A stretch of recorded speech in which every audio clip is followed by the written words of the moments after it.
अगले दिन सुबह मानव शांति से डाइनिंग टेबल पर बैठा हुआ था। सभी सरपंच ने ब्रेकफास्ट तैयार कर लिया था। उन सभी को इंतजार था सिया का, जो अभी तक तैयार होकर नीचे ब्रेकफास्ट के लिए नहीं आए थे। यह देखकर मानव ने लीला जी की ओर देखा और कहा, अब जाकर देखिए वह तैयार हो गई है या नहीं। उसकी बात सुनकर लीला जी बाबा बोलकर जैसे ही सीढ़ियों की ओर गईं, अचानक उनके कदम रुक गए। सभी के कानों में किसी के कदमों की आवाज पड़ी, जो शायद भागते भागते उनके पास आ रहा था। सबकी नजर अपने आप उस ओर चली गई, पर उनकी नजरें वहीं रुक गईं। सामने से सिया आ रही थी। इस वक्त उसने एक सिंपल सी मिनी ब्लैक स्कर्ट और उसके ऊपर वाइट कलर की क्रॉप टॉप पहना हुआ था।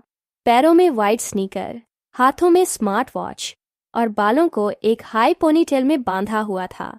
चेहरे पर कोई भी मेकअप नहीं था, बस हल्का सा लिप बाम लगाया हुआ था। कंधे पर एक बैग और हाथ में एक आई कार्ड लेकर वह जल्दी जल्दी से सीढ़ियों से नीचे उतर रही थी। वह सभी को देखते हुए जल्दी जल्दी कह रही थी, सॉरी सॉरी सॉरी, मैं आज लेट हो गई, सॉरी, मेरी वजह से आप सबको इंतजार करना पड़ा। यह बोलते हुए वह अपनी बैग को सोफे पर रखती है और दौड़कर अपनी जगह पर आकर बैठ जाती है। तब जाकर सबको होश आता है और सब अभी भी उसे ही देख रहे थे, पर तभी उन्हें अपने ऊपर बहुत ज्यादा प्रेशर और किसी की खतरनाक नजरें महसूस होती हैं। जब वह अपने से थोड़ी दूरी पर बैठे अपने खतरनाक बॉस को देखते हैं तो हड़बड़ा जाते हैं, क्योंकि यह खतरनाक नजरें उन्हीं की थीं, जो उन्हें जान से मारने वाली इरादों से चमक रही थीं। यह देखकर जल्दी से सब यहाँ वहाँ हो जाते हैं। लीला जी आगे बढ़कर दोनों को नाश्ता परोसती हैं और एक तरफ खड़ी हो जाती हैं। आज नाश्ता भी सिया के पसंद का बना हुआ था। किस्मत में फेवरेट चॉकलेट मिल्क शेक और थोड़े से कुकीज और ब्राउनी।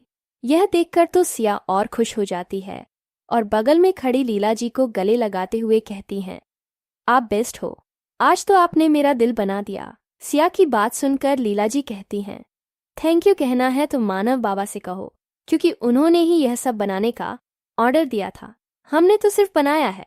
यह बात सुनकर सिया ने बड़ी बड़ी आंखें लेकर मानव को देखा और फिर लीला जी की ओर देखकर कहती है, क्या सच्ची? इस पर लीला जी ने हाँ में सिर हिलाया।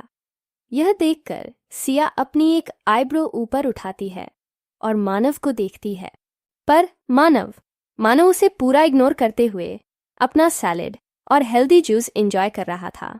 यह देखकर सिया भी कुछ नहीं कहती और शांति से अपना पसंदीदा नाश्ता करने लगती हैं। फिर अपनी लास्ट बाइट लेते हुए कहती हैं, वैसे मुझे विश्वास नहीं हो रहा खड़ूस कि यह सब तुमने किया है, पर लीला आंटी ने कहा है तो सच ही कहा होगा। फिर वह मानव को देखती है तो उसे ही घूर रहा था। यह देखकर सिया अपने बत्तीसी दिखाते हुए कहती है, थैंक यू वेरी मच, मुझे इतना टेस्टी नाश्ता देने के लिए और उन उबली हुई सब्जियों से एक दिन की छुट्टी देने के लिए आपका बहुत बहुत शुक्रिया। मानव अभी भी इमोशनल लेस चेहरे से बस उसे ही देख रहा था और उसकी नौटंकी को वह ज्यादा रिएक्ट नहीं करता। नैपकिन से अपना मुंह पोंछते हुए कहता है, बस आज के दिन था और ऐसी नौटंकी करनी है तो मैं जा रहा हूं।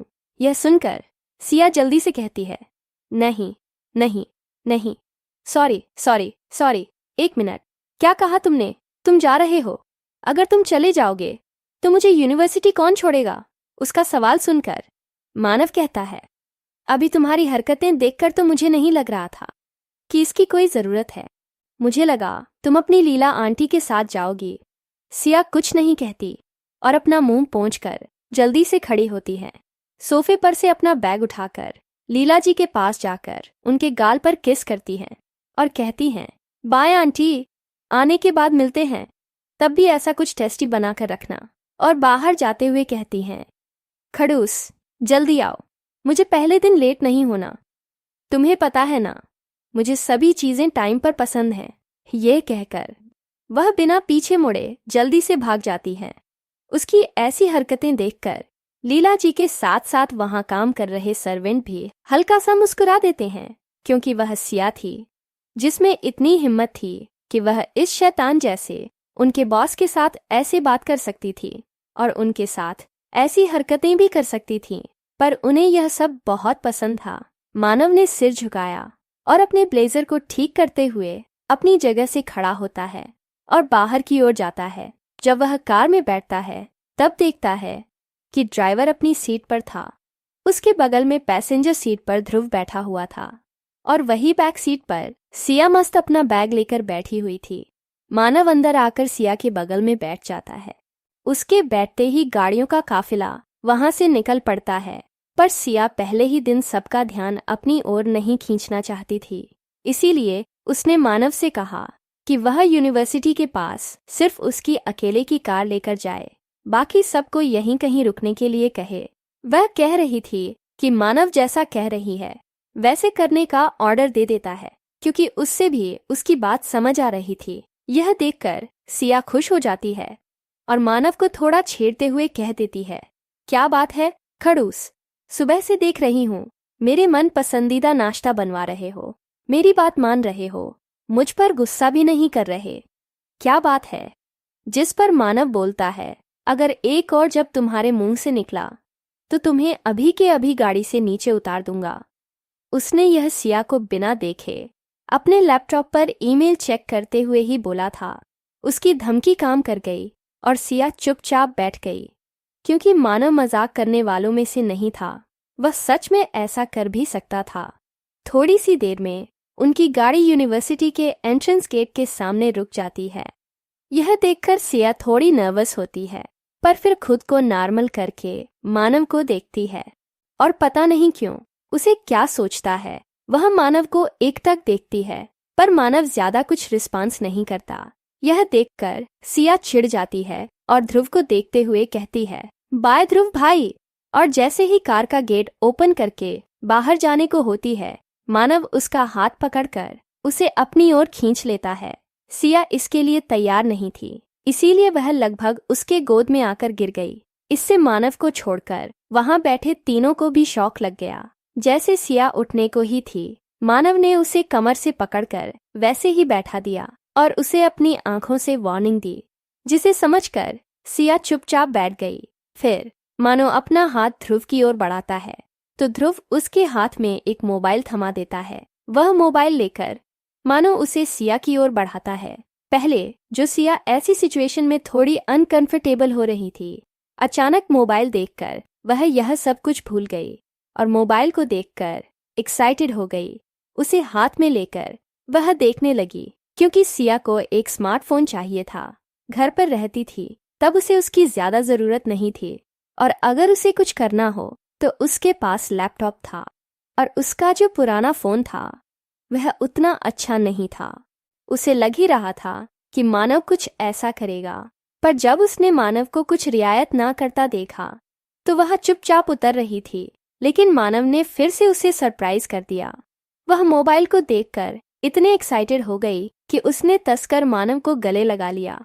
इस वक्त वह मानव के गोद में बैठी उसे हक कर रही थी।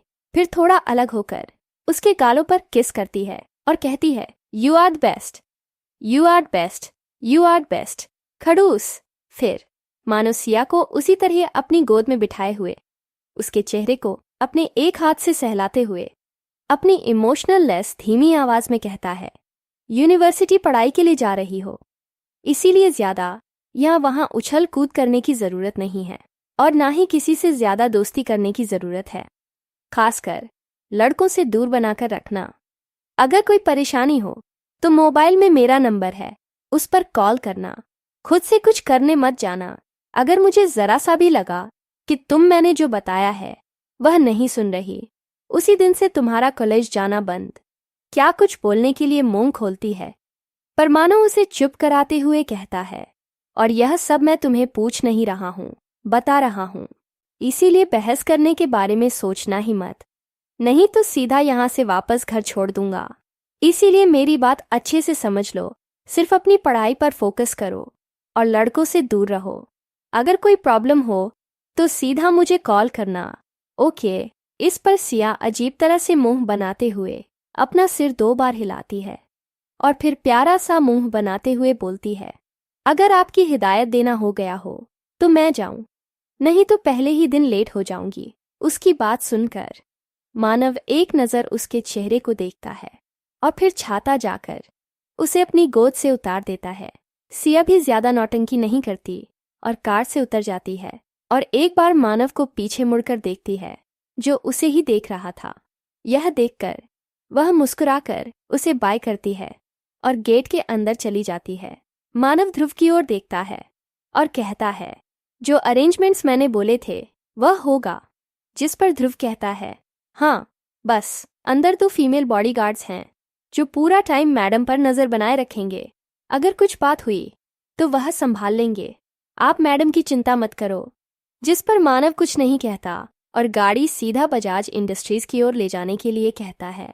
ड्राइवर भी जल्दी से कार मोड़कर वहां से चला जाता है। सिया जब से यूनिवर्सिटी के अंदर दाखिल हुई थी तब से आसपास से जा रहे स्टूडेंट्स बस उसे ही देखे जा रहे थे। सभी के चेहरे पर अलग अलग इमोशंस थे।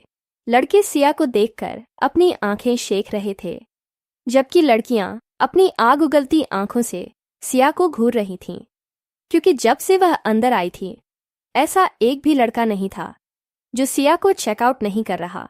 सिया इन सब को इग्नोर करते हुए अपनी क्लास ढूंढने लगती है। सिया इस वक्त BBM first year second semester में थी और वह अपनी क्लास ढूंढ रही थी। तभी उसे वहां पर एक टीचर दिखी तो उसने उनसे पूछ लिया। टीचर ने भी उसे रास्ता बताने के बाद सिया ने थैंक यू बोलकर आगे निकल गई। जब वह क्लास के बाहर पहुंची तब उसने देखा कि सभी स्टूडेंट अपनी जगह पर बैठे हुए हैं और क्लास में एक फीमेल टीचर उन सभी के पास बैठी हुई है। जब टीचर की नज़र सिया पर जाती है तो वह उसे पहचान लेती है और खुद बाहर जाकर सिया को अंदर ले आती है। जब सिया क्लासरूम में आती है तो सबकी निगाहें उस पर ही रुक जाती हैं। लड़कों की तो धड़कन बढ़ जाती है। सिया की खूबसूरती की ही ऐसी, और उस खूबसूरती में 4 चांद लगा देती थीं उसकी आंखें। टीचर सिया को लेकर पोडियम के पास आती है और सभी स्टूडेंट्स को देखते हुए कहती है, स्टूडेंट्स, इनसे मिलिए, यह हैं सिया। आज से यह हमारे साथ पढ़ेंगी। मैं आशा करती हूँ कि आप सभी इन्हें संभाल लेंगे। फिर सिया को देखते हुए कहती है, क्या आप खुद के लिए एक जगह चुन लीजिए और वहां बैठ जाइए। यह देखकर सिया अपनी नजरें पूरी क्लासरूम में घुमाती है, जहां की लगभग सभी सीट फुल थीं। बस लास्ट रो में 2 बेंच खाली थीं जो अगल बगल में थीं। सिया उनमें से एक की ओर बढ़कर वहीं बैठ जाती है। उसे वहां बैठा देख अब तक जो क्लास टीचर की वजह से शांत बैठी थीं, अचानक बातें करने लगती हैं। वह कह रही थीं कि बेचारी पहले ही दिन अब रोकर क्लास से बाहर जाएगी। अब आएगा मजा, देखते हैं इसके साथ क्या होता है। वही लड़कियां तो इस चीज का अच्छे से एंजॉय करने के मूड में थीं। वह सिया को देखकर अलग अलग बातें कर रही थीं। उन सभी के चेहरे पर एक अलग ही एक्सप्रेशंस थे। टीचर का भी चेहरा थोड़ा सा अलग हो गया था। उन्हें समझ नहीं आ रहा था कि वह सिया से कैसे बात करे और कैसे करे। आखिर ऐसा क्या हुआ था कि सिया के बैठे सभी बात करने लगे और वहीं टीचर के चेहरे के एक्सप्रेशंस क्यों बदल गए।